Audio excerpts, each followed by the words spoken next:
Hello, everybody, and welcome to the 13th episode of our gaming news podcast, the PackCast. Our hosts, as always, today are Cool Trader Camilo, the Janebo, Dan from the Tea Lounge, myself, the Fantastic, and together we are the Game Pack. If you're wondering why I'm talking so fast during the intro, it's because we filmed this already, and my video failed, and we're redoing it. So we're going to go a little bit faster this time because all four of us don't have the time to devote the full length of the podcast. So we're going to go speed through these stories, and I hope you guys truly enjoy this new format. Today we're going to be talking about Gears of War movie. People are tweeting about it. The hero from Super Smash Bros. Team Rocket is invading Pokemon Go, and Fire Emblem Three Houses came out this last week. And we're going to be talking about some Super Mario Maker news. And that's it, because we cut stories. Okay. The first story that we're going to talk about is the Gears of War movie. And this all kind of started with a series of tweets. Mainly a tweet from Terry Crews, the football player, now actor, from Brooklyn Nine-Nine in the movie Idiocracy, which is a documentary about modern time America. And essentially, okay, this movie, Gears of War, is in production and has been in production at Universal Studios for a couple years now. And there's been this crowd, I don't know, just a desire, a need to have Dave Bautista, the guy who plays Drax in Guardians of the Galaxy, to play Marcus Phoenix, the lead role in Gears of War. And I wanted to just take a second to see if you guys want to talk about who would play the other three main characters in Gears of War 1, if that was what they adapted, just the original game into one movie. Who would play Baird, who would play Carmen, and who would play Player 2, Dom? And I'll throw out some names here for Baird. If you guys don't know who Baird is, he's kind of arrogant, self-centered. He doesn't like to listen to his commanding officer very much, and he's quippy and rude. So I was trying to think of what actors could really pull that off, and the ones that I were thinking of, I think I said Bradley Cooper, I said Chris Hemsworth, and then I had a third one. This is what happens. This is why you should only record podcasts once. I had a third one. I think that was it. That might have been it. And then, what do you guys think for Baird? Well, you guys have some good ideas. I was thinking potentially Brad Pitt, but you said Brad Pitt was too old last time, so Jeremy Renner. Jeremy Renner could be a good one. Yeah, Jeremy Renner's probably as old as Brad Pitt, though. I don't think as old, or at least doesn't look. And I mean, Benjamin Button. They Benjamin Buttoned Brad Pitt once already, but that would probably be expensive. But if they Benjamin Buttoned him once, do you think all those files are saved somewhere? Maybe. Well, wasn't that Matt Damon? I thought it was Matt Damon. In Benjamin Button? No, that was Brad Pitt. Don't bring up new things. I'm sorry. That was Brad Pitt. But yeah, I think they would want to cast someone younger than have to do all that CGI magic. Yep. Yeah, definitely. I mean, the whole movie's going to be CGI anyway, so why not just add de-aging? I know. It's going to be so much VFX. It's crazy. Who do you have for Baird, John? I think Tyler Edgington, Who's that? He was in The Kingsman. He played Elton John in the Rocket Man movie. Yeah. Oh, okay. He was also in, like, Eddie the Eagle, and he's been in fairly... So he just got to get a little pumped up and dye his hair blonde, and he's good to go. Yeah. Right? He's a little short, though. He might be a little too short. Whatever, those big iron boots that they're wearing, he could just get some lifts in there. Yeah. Tom Cruise, he could just stand on an apple box. Oh, I mean, Tom Cruise is like, he's like as tall as I am, and he's the leading man in like a million movies. Camilo, did you have a thought on Baird? What was the character description again? He was the arrogant, kind of doesn't want to listen to his commanding officer, yada yada. feel like Chris Hemsworth could do that. I'm not. Yeah. Yeah. I agree. Don't really have a way. Say either way. I probably won't go see it. Yeah. Yeah. And then I wanted to go to Dom, who's the player 2. He is the Latino character who lost his wife that was killed by what are the bad guys called? The Locust. The Locust. Killed by the Locust. So he is kind of the big softy that kind of softens the edges to Marcus Phoenix, who is a little bit more serious and grizzled. And then my suggestion for this character was Michael Pena, if that dude puts on just 100 pounds of meat. If that dude just gets completely jacked out of his mind, I think he would be the perfect person to play that role. He's so like sporadic though. Like he's like jittery. I don't know. I've seen him more reserved in roles. Yeah, if the role calls for something specific, a good actor, which he is, will be able to do jittery or not jittery. Yeah, he's not gonna be his like Ant-Man character. It's not gonna be Ant-Man. Yeah. Or what? Yeah. Gosh, he's so good in that. So funny. He is really good in that movie, though. I do agree. And anybody else for Dom? Who do you think? Every time I hear the name Dom, I think like Vin Diesel in Fast and Furious, but maybe The Rock. Yeah, The Rock. Stole my pick. Definitely not Luis Guzman. Luigi? That?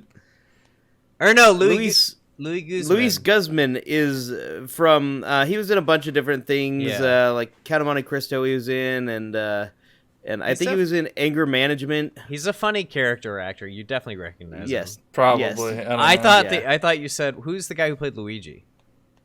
Oh, John Leguizamo. Yeah, Leguizamo. Definitely also not John Leguizamo. Yeah, definitely not. We have a lot of knots. Did you say you're gonna go with The Rock also? Yeah. Yeah, I think The Rock would be good for that. Whatever, how you described him. Yeah. Okay, I think Barenthal. I think the Punisher. Oh, right, Barenthal. Yeah, that would be good. I would love to see Barenthal do something a little bit outside of what he just constantly does, which is just be He's like just brooding. He's just a brood. I'm damaged. I'm damaged good. Stay away from me. He does it so well, though. I know, but come on, man. Range. You're an actor. Act. Okay, and then the last character that we want to cast is Carmine.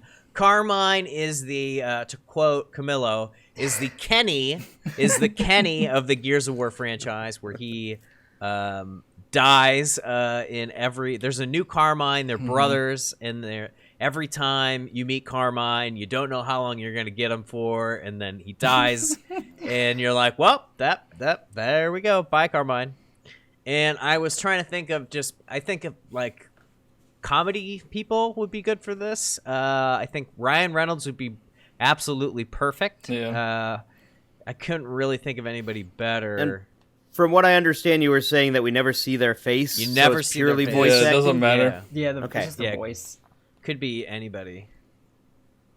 I'm still going Sean Bean on this one. Dies Sean and everything. Bean. That'd be funny, and it's fine because you don't see his face. You can't go wrong with Ryan Reynolds, honestly. Yeah, I feel like that Ryan would Reynolds. work perfectly. That's pretty perfect casting. Gosh, yeah, and Terry Crews, just as Coltrane, the football player, is such perfect casting. He has the same like personality.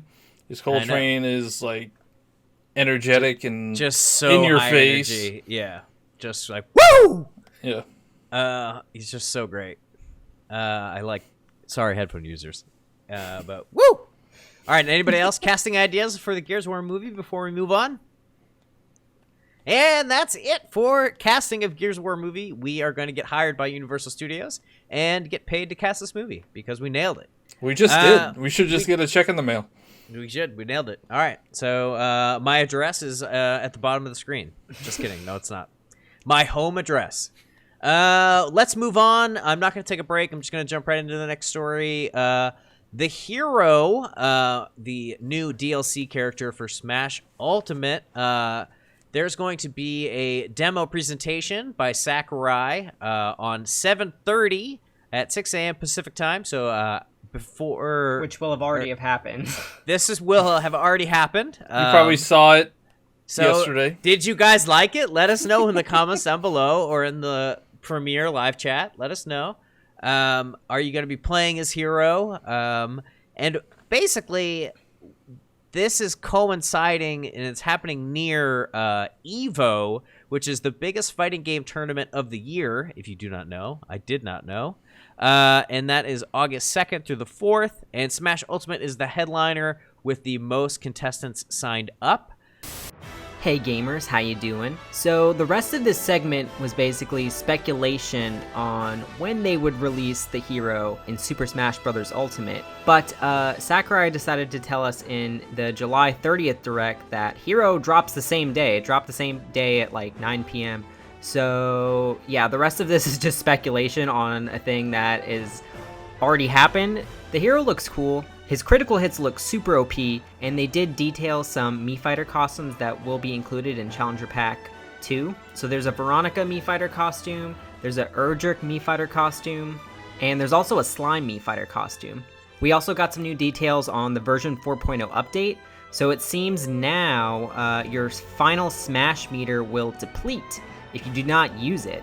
So I think that's a cool addition. You kind of got to use it before it runs out. And they added a very easy mode to World of Light. There are some battles in World of Light that I just cannot beat, so maybe I'll try them on very easy mode. So yeah, those were some of the big things from the Hero Smash Direct that we got, and back to the podcast.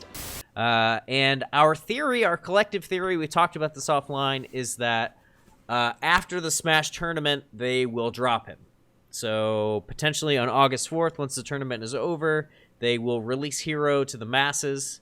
I think they should release it at the start of the tournament, and somebody with a lot of gall can just pick Hero and try to win the tournament with Hero. I don't know. And then just get eliminated immediately. I think they're going to stop people from doing that, I think they're just going to release it afterwards. Yeah. Probably. That'd be the I think it'll do. like throw people off. They'll be like, I want to use Hero. Yeah. I want to be the guy who like just picked up Hero and won. And yeah, I know. They're not gonna. That'd do be that. awesome. I want to be that guy. I would never be that guy. You have a slight advantage in one aspect because like nobody would know that matchup. Yeah, nobody would know how. People wouldn't expect it. They wouldn't know the like his moves well enough to like be able to defend against him. Yeah. So, but you would also have to know how to use them. Exactly. Yeah. For that you just study the July 30th presentation over and over and over and over until you master it. Who's excited for Hero? I'm excited for Hero. I want to play as Eldrick because Eldrick is I think he's from the NES. Am I correct? You guys know? I know the four of us are not. We're not like the Dragon Quest crowd, and I know. Stebdub, who I just played a bunch of co-op with on my stream, is screaming at the phone or monitor or whatever he's watching this on because he's a huge Dragon Quest fan. And every time that we like glaze over Dragon Quest, I get like text messages that are like, dude, what are you doing? Like, why don't you guys talk about Dragon Quest more on the podcast? I'm just like, I don't know. Well, yeah, Eldrick, I guess he's from the NES. I don't know. So the Luminaries from Dragon Quest XI. And he has terrible hair. Yeah. I don't know. I'm probably going to be the least excited for the Hero out of all of them, and I don't even know what the other character is going to be. And also, a small note, I don't think the Hero removes the chance for Sora, just because there was this special edition, only in Japan, Tsum Tsum Switch that has a Mickey symbol on it. So if there's any doubt that, because Sora is part Disney, it's going to be difficult for him to be in the game, I'm just saying that exists. So we got the Tsun Switch. Okay, explain Tsun again. We already did it once, but explain it for the audience. I know what it is now, but when we recorded this the first time, I didn't know what the heck we were talking about, but I remember the best description is going to be their little plush Twinkies that are Disney themed. Yep. Yeah. It's very popular in Japan. It did not make it over to this. Didn't they say they're releasing it over here? Well, not the special edition, but they're releasing the game. Here, but the game is, yeah. Well, the game, the first Switch, yeah. It was announced at E3, and it looked so silly. So does it look like something that is made for me. But that's okay. Not every game is for me. That's fine. I'm okay with that. And then something else we mentioned that we'll mention again now that you're seeing this video and not the other one is that Marvel is a Disney property, and that was published by Nintendo. So potentially there is a good relationship between Disney and Nintendo that we don't necessarily know the inner workings of. So we could see Disney characters in Smash, even though Camilo is very convinced that we do not need any Disney characters to be represented to have Sora. I'm saying it would be cool if we had them, but if that's the thing that is stopping them, we don't need them. Like we good. Yes. All right. Yeah, if Nintendo can get all of these other characters into Smash, they can certainly figure out a way to get a few more. Work out a few more deals. Donald and Goof. They got Konami characters, and they don't make video games anymore. Who do you think is like the hardest one to get? I would have said Banjo maybe had Microsoft not had this like play with everyone all the time everywhere for like the last 2 years. But like I don't know if this one's hard to get, but I was talking in my Discord about like what if they put Doom Guy in Smash Bros. I could see it. They have a lot of Doom stuff coming out. It's true. Doom did drop. Silent Doom drop. Guys. Ratchet and Clank. Well, that's a PlayStation property, so no way. That'd be hard to get. There we go. Well, I was more saying possible of the roster that we have right now. Yeah. Who do you think was the hardest to get onto that roster? Like, maybe Joker. I would think either Snake or the Castlevania guys. Because Snake went away. Yeah. Well, and Konami doesn't play nice. Do video games anymore. Yeah, they make what do they make? Arcade machines? Yeah, like slot machines. So weird. Make more Castlevania games. Good Castlevania games. I know. I'm so excited to play Bloodstained. Bloodstained. I've had that unopened on my game shelf for like since day one. I bought it on launch day, and it's just sitting there. I'm gonna cry. Anyways, I'm sorry I just got us off topic. Do you guys have any final thoughts on Hero or on Evo? Do you guys are going to watch Evo at all? I'll probably tune in a little bit, check out on Reddit, see what the highlights are. You guys going to check out Evo?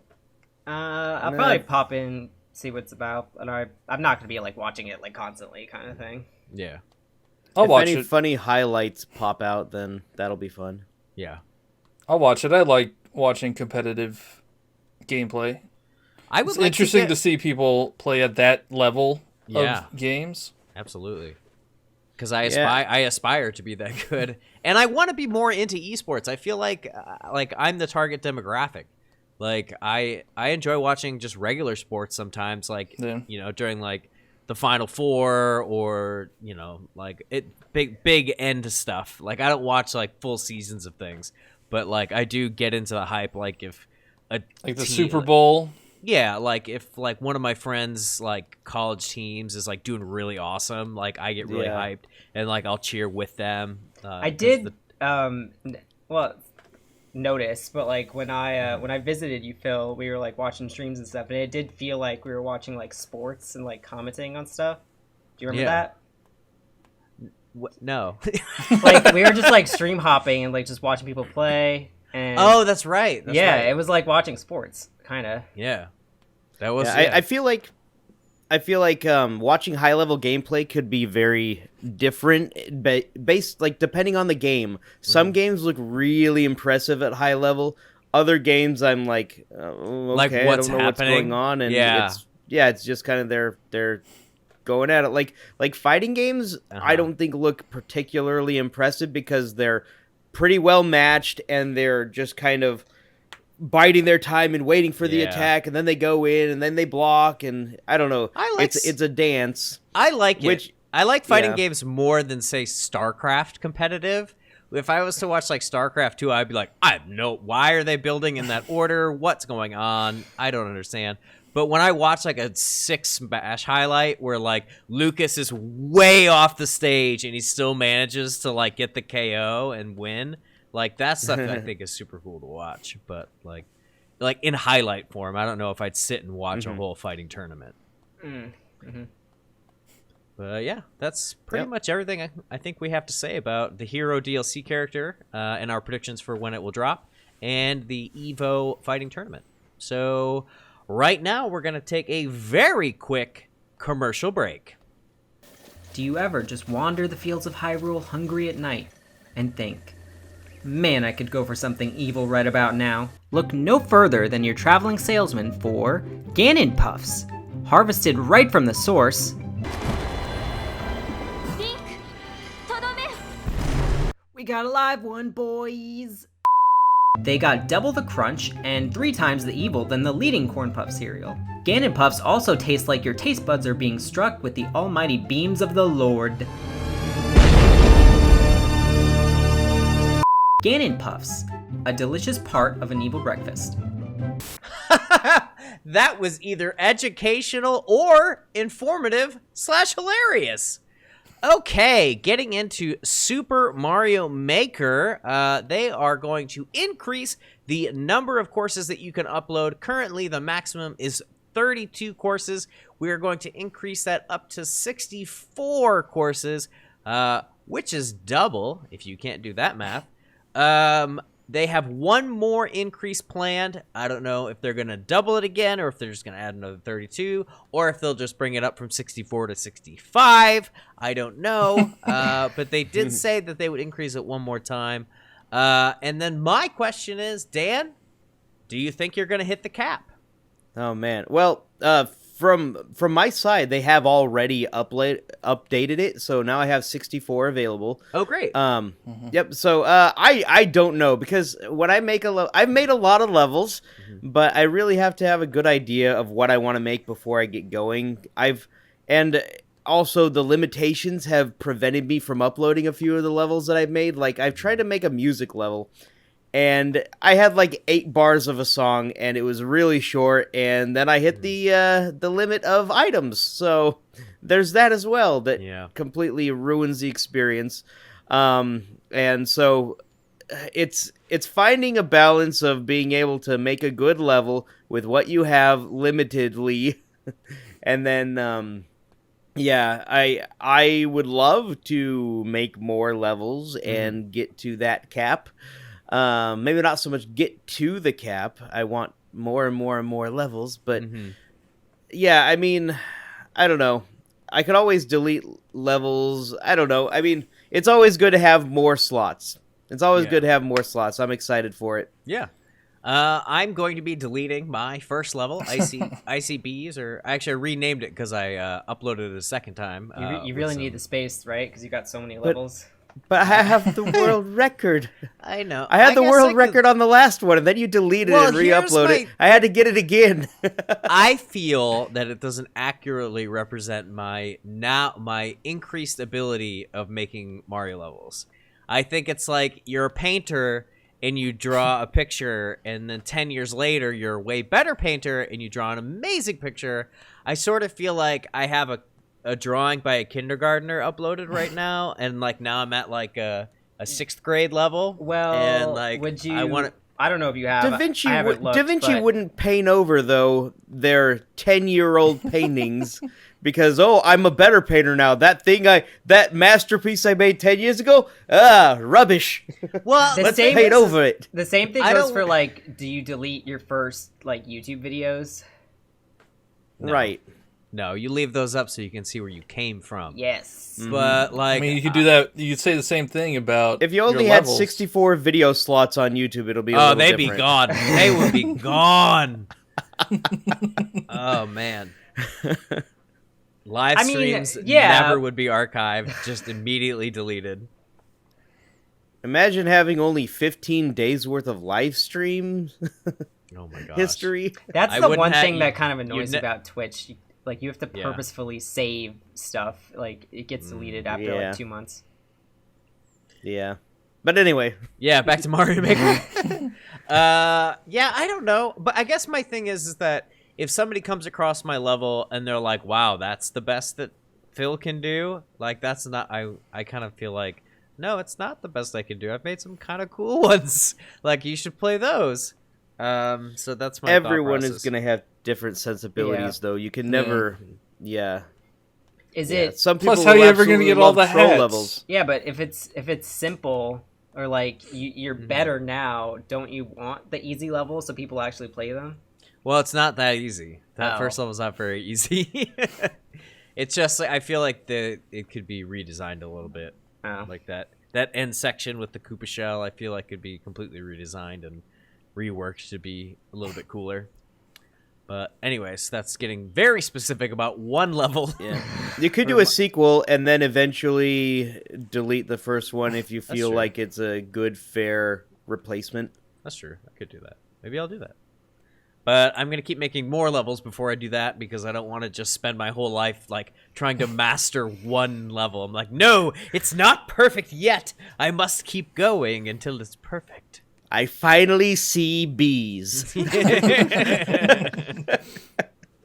Oh, man. Any other thoughts on Mario Maker before we move on to one of the very interesting story that I'm excited for Camilo to talk about? So any more Mario Maker thoughts? 3, 2, 1. All right. Now we're going to talk about Team Rocket invading Pokemon Go. And I'm not going to read any of this copy. I'm just going to throw it over to our resident Pokemon Go expert, Cool Trainer Camilo. Yeah, so Team Rocket, starting early last week, has invaded Pokemon Go. Team Rocket has been hinted at for a few months now, ever since the first GoFest Chicago and then the GoFest Dortmund. There were photo bombs of Team Rocket members at the end of the GoFest where you would take a picture in Pokemon Go and then a Team Rocket member would appear in your picture and then a Meowth would like spawn next to you. So this has been in the works for a while. We didn't know when it was coming. A lot of people thought it was actually, they were going to release it like after this. There's one more GoFest that's going to be this coming week, the first week of August, but they just dropped it. And they are actually, I didn't mention this in the other recording that we had, but they're calling themselves Team Go Rocket. And the way you find them in the game is they encounter, they're going to be in Pokestops, and what you have to do is you have to look for Pokestops that are a little discolored, and the block is going to be like twitching on the top, and then when you get in range of the Pokestop, it's going to turn all black. There's going to be an R on top of it, and then a Rocket Grunt's going to be standing next to it, and then when you interact with the stop, you will go into a PvP battle with the Team Rocket Grunt, and they will have 3 Shadow Pokemon that you have to defeat, and once you defeat them, you get a chance. How do you choose which Pokemon? Do you have to put your Pokemon like in the top 3 slots, or how does that work? There was a little glitch in the game that I experienced. If you do not have a Master League team set up, it'll force you into the Great League team, and they will destroy you because their CPs for their Pokemon are like massively high. There are some really tough battles. But yeah, so like if you just have a Master League team set up, you can change it on the fly like once you go in, and they'll also tell you like a small phrase like to hint what type they're gonna have. Like I did some today, and they were like, my Pokemon breathe hot fire, and then it was like, oh yeah, that's fire. There was one about roaring, and at first I was like, I don't know what that is, and then it was Dratini, Dragonair, Dragonite. Wow. Yeah. So they're they're like little sayings. The only Pokemon that can be Shadow, there's not all the Pokemon in the game can be Shadow. It's really just the Kanto starters, and then like Rattata, Dratini, the Mudkip line is in there weirdly for some reason. All the other Hoenn stars aren't. So odd. Yeah. But yeah, I think it's an awesome feature because we haven't had Shadow Pokemon since Pokemon Coliseum and XD Gale of Darkness, which were GameCube games that came out like 15 years ago. So it's cool that they're actually being recognized as like part of the Pokemon like universe. Yeah. Yeah. Because those were Game Freak didn't make those games. Genius Sonority made those games. So Game Freak didn't make this game either. So all these like third-party companies are like, no, Shadow Pokemon are awesome. We're putting them in our games. Yeah, I would die for like a Shadow Pokemon game on the Switch. That would be amazing. But cool. But yeah, there's the Shadow Pokemon in the game, and then in addition to all the Rocket stuff, they've added like 4 new shinies. They've added shiny Coughing and Ekans, which is those are the Team Rocket Pokemon that most Team Rocket runs use, and also shiny Sneasel and shiny Zubat, which is super cool. I haven't gotten any of those yet, but I definitely want one. Oh, and they did hint at Giovanni. They like tweeted these like really dark images. Like you have to like turn the brightness like all the way up to see it. It was just like a silhouette of Giovanni, and it said 7/28, which is the day we're recording right now. Yep. And they tweeted that, and then they went live with like this live stream that was just entitled R, and it was like 24-hour countdown, which was super weird. Nobody knew what was gonna happen. People were speculating, oh, maybe they're gonna like drop Giovanni in the game, or like Shadow Lugia. I thought that was a little too soon, because like I definitely think Shadow Lugia is coming. But it was a little anticlimactic because a few hours beforehand it just went to a black screen, no more timer, and then it just ended. But when the timer would have ended, that's when Pokemon Go tweeted that Team Rocket took over all of their social media and their Twitter, and they've just been tweeting like crazy like stuff. Like they tweeted about the Spark like Team Instinct leader, and they're like, they call this a team leader, and he's like dabbing. They're like, dabbing is so 2016. Oh my gosh. And it's hilarious. Oh my gosh, that's really fun. Yeah, that's great. I mean, this is such a huge like undertaking from like a marketing standpoint, from a game development standpoint, for the game to be in sync with the Twitter feed and the YouTube feed, and like all of this building up into this really cool event. I just think Niantic is knocking it out of the park with this Pokemon Go thing. And I think you were saying from today I have until when this podcast airs to check out this event. So Thursday at 1 p.m. Pacific time. Okay, so Pacific time. So it basically, when this podcast is airing, it's already over. But I hope you enjoyed the event. But I'm going to be enjoying this event for the next 4 days, and I'll let you guys know. I'll be in the live stream chat during the premiere part. The premiere chat. It's not a live stream. I'll be in the premiere chat, and I'll tell you guys how much I enjoyed it, because I'm definitely going to check it out. But I think this is super cool. I think Pokemon Go has needed a little bit of something like this, especially when what's the Wizarding World game? Wizards Unite. Wizards Unite? Yeah. Wizards Unite came out, and I was like, oh, look at like what they're doing here. Like, I was like, it's so different and cool, and like the art style was so interesting. And I was kind of like looking at Pokemon Go, and I'm like, oh, this seems so dated. But now they're like doing an influx of some really cool story elements. Yeah, I feel like this is like the Pokemon. biggest like thing.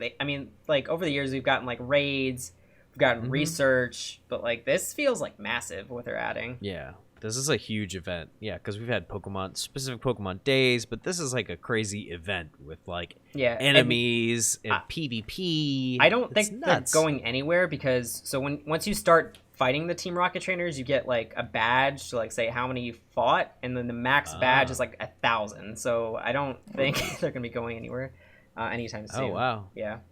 All right. Well, that's cool. Dan, have you ever played Pokemon Go? Nope. But I was walking around when it first came out and saw people on their phones pointing them and nearly walking into where I was going to walk. And, it was pretty funny. There was a feature in the game that they removed. I think that's why like people were like walking into traffic and stuff. The old tracking system, like you would walk in a direction and you'd have to look at your phone to see if you were getting closer. Yeah. And like you would walk and be like, oh no, I'm going farther away. I had to walk the opposite direction. So they got rid of that. So yeah, that was helped. Like with the 3 steps. Yeah, the 3 steps. Yeah, that footstep thing. Yeah, they took that out. John, you've played Go before. Are you gonna boot it back up and try out the event? I mean, I'll try the event, but what Cam said about needing like high level Pokemon or high CP Pokemon, that's not good, because like I haven't played. You're in trouble. I haven't played. I don't know what high CP is. There are some that are like really easy, and then some are just hard. Like the Dratini ones are hard, but like I did like a Rattata one that was like super easy. Oh, okay. Because my Pokemon are low CP, like back from when, 2 years ago. I got a couple of beasts on my team. I'm level... What level am I, Cam? I know. 30-something? You're 29. 29? Yeah. I was like, because I'm not quite 30. Yeah, I'm 29. And yeah, my Pokemon, they ain't no slouches. They ain't no slouches. That's my new phrase. I'm almost level my first 37. Whoa! Yeah. I feel like we were closer, and then you just... I just played it constantly, yeah. Yeah. All right, cool. Well, guys, check out Pokemon Go, and maybe Team Rocket's still going to be there after this podcast airs. Let us know in the comments below. Also, I wanted to take a short break, but you guys don't have any idea how long we're going to be gone because it's going to be an instant cut. Oh my gosh, was that a minute or was it an hour? I'll never tell. Okay, let's move on to Fire Emblem 3 Houses. It came out last week. It debuted #1 in the UK. It doubled the launch sales of Awakening in the UK. It more than doubled all of the Fates games combined, which is nuts. I am a big Fire Emblem fan, and I wanted to give a quick shout out to K-Mag for donating it to my channel because I'm going to be streaming it soon. I just had to beat Marvel Ultimate Alliance 3 first, which I did today on stream, and thank you guys for watching and hanging out during that. And I just want to do a quick plug. There is a first 15 for Marvel Ultimate Alliance 3 on the Game Pack channel now. It was uploaded this weekend. You should absolutely check it out if you're interested in seeing what that game is like. I worked really hard on it. So check it out. Drop a like, drop a comment, and I'd appreciate it. Anyways, moving back to Fire Emblem 3 Houses, the only one of us who has cracked the pack and opened up Fire Emblem 3 Houses has been John. So I want to get John's quick, concise, spoiler-free kind of idea of how you liking the game so far, or are you hating it? I'll try to keep this quick, but I love the game. It's fantastic. I'm like 12 hours in right now. I don't know what chapter it is, like chapter 6 or I don't know. I'm like a professor at a school that feels like Harry Potter because there's 3 houses.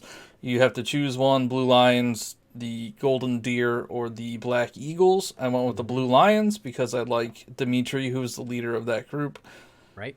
And there's just so much to do, and everything you do in it is very satisfying. Like instructing the students, fishing, cooking, eating, tea time. There's tea time in there. Word. Ooh. All that stuff is side content, I guess. I mean, you kind of have to do it in order to keep your group like up to speed and your skills all like in line with where you should be at in the game. But you could also automate it. Like if you don't like it, you could automate that stuff. But I find it satisfying, and it's fun. All the other Fire Emblems, I think you go pretty much straight from battle to battle. And this one you kind of get a break in between, so that's kind of nice. And it feels more so of a Persona game. I've not played any of them, but it feels like Persona. I've heard that it plays like Persona. But yeah, I'm really enjoying it. In that there's like a lot of interpersonal a lot of relationship building stuff. Yeah, there's relationship building. The combat does not play like Persona. No, the combat is, strategy RPG. You have, it's a top-down grid-based view. Lovely. I wasn't gonna say anything. I was gonna let it slide. But the battles are Fire Emblem. If you've played a Fire Emblem game before, I thought you were just saying the battles are fire. That's what I thought too.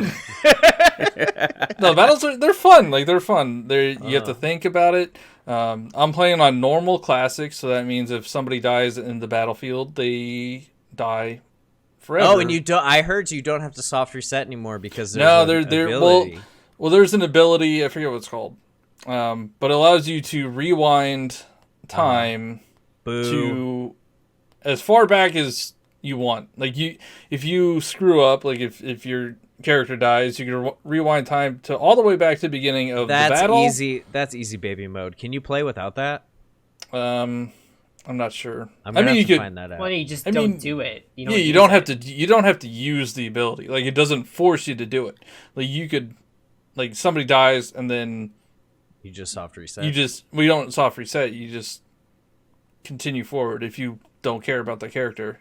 I usually play on classic, and then when my character dies, that just means I'm bad at the game. So I start the chapter over until I get through with like most of the characters that I like. I'll let some people go. I actually had to. I'll be quick. I actually was like needed some Reddit counseling because I was like, I can't beat Fire Emblem Awakening. I like my characters too much, and I can't let them die. And they were like, be free, boy. let your friends die. Continue your journey. And I was like, okay, I will. The end of Fire Emblem Awakening is brutal.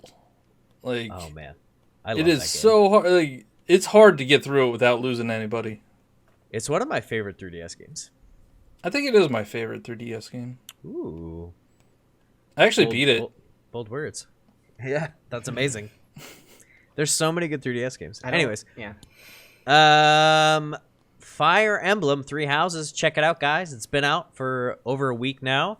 John has good things to say, and if it's anything like Awakening or Fates, I'm probably going to like it a whole heck of a lot. And that's all we have to say about Fire Emblem. But now, quickly, we're going to move into what we are playing and sum up the podcast. So what I've been playing was Marvel Ultimate Alliance 3. Check out the first 15 that I already plugged that's on this channel.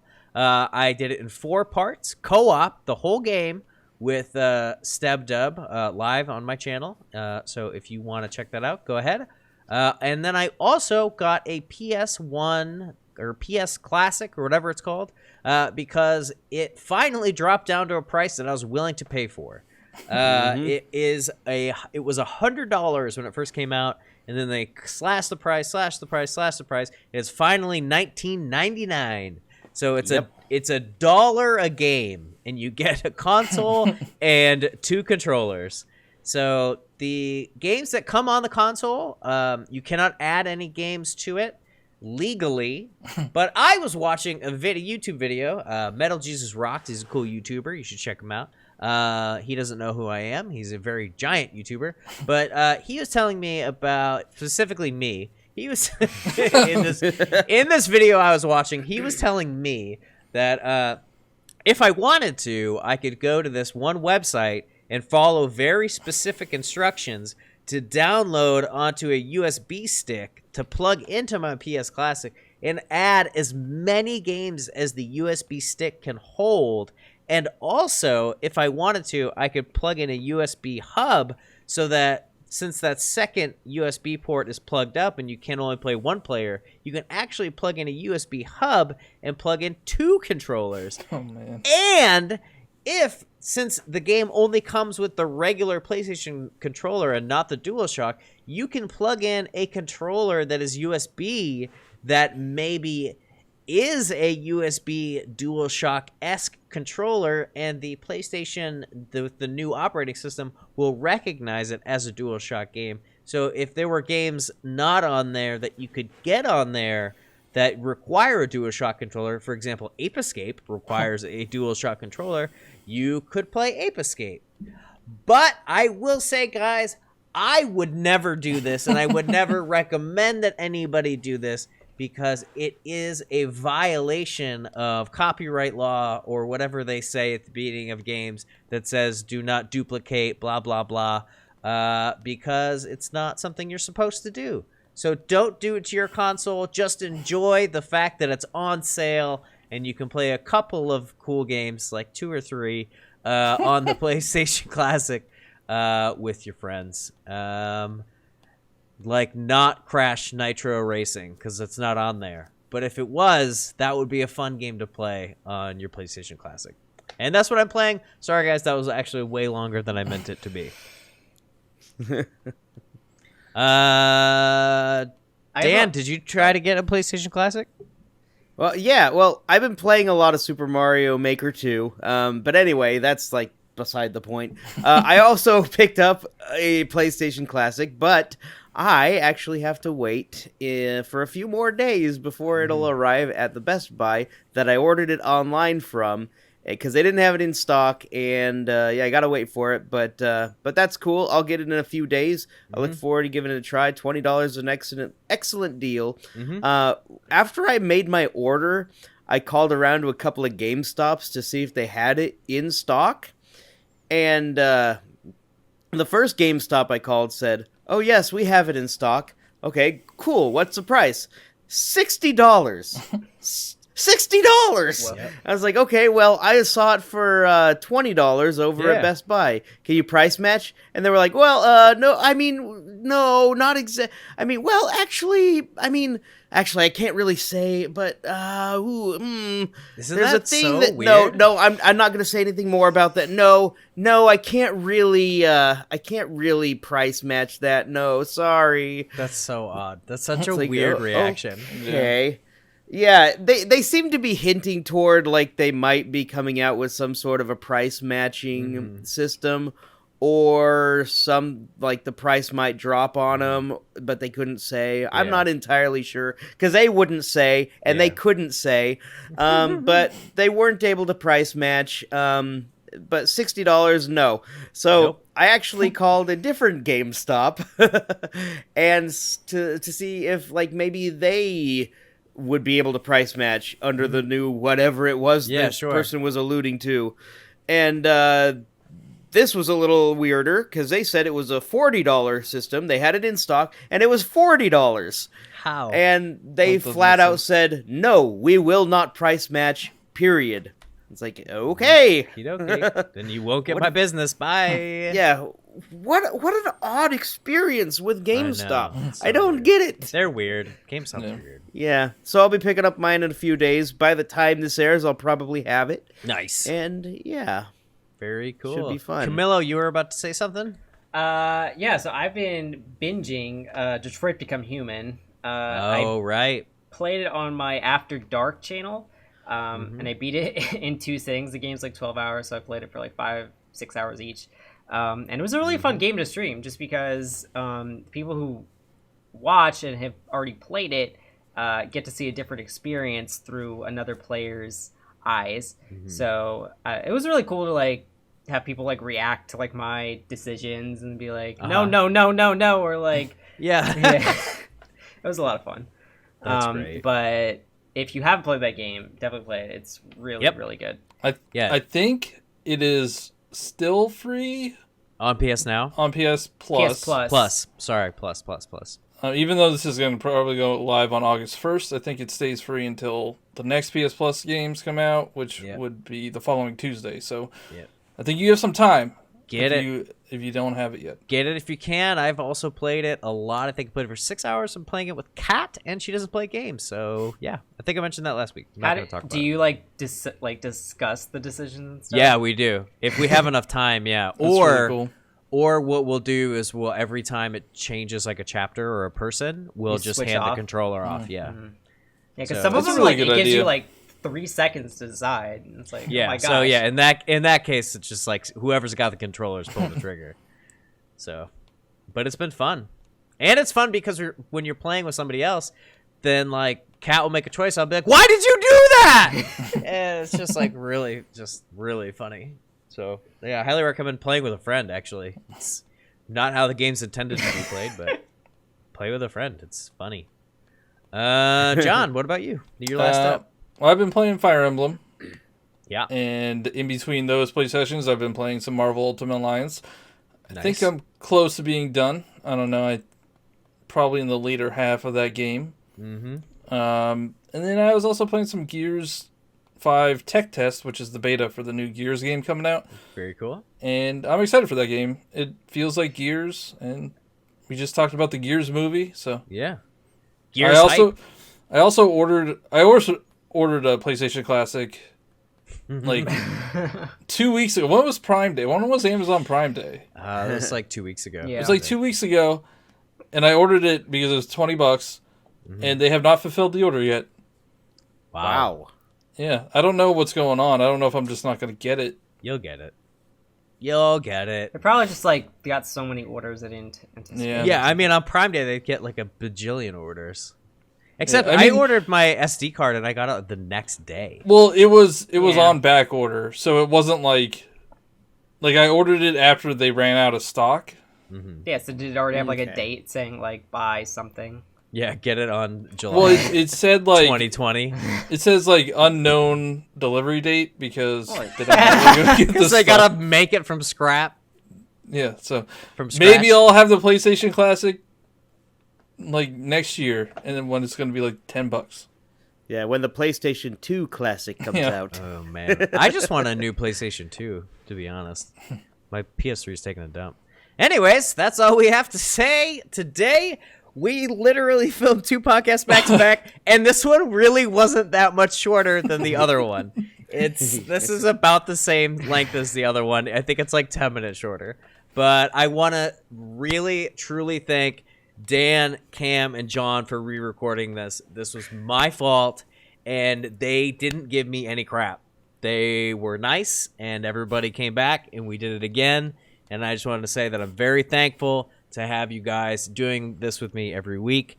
It's so much fun to talk about games, and I'm very fortunate to have friends like you and friends like you, the viewers. Thank you for watching every week. Don't forget to hit that subscribe button, hit that like button, hit that bell, that notification bell. It's the thing on the top. There's like 3 options. Hit the top one so that you get notifications, so you see every time we post a podcast, every time we post the first 15, every time we post the videos that I say I'm going to make but don't make. Check it out, guys. We are making new content, and then in the description we got a Discord, we've got our personal channels, and we've got our social media. There's a lot of stuff you can click on and leave comments on and chat with and blah blah blah. This is the podcast. Take 2. That's a wrap. Thank you.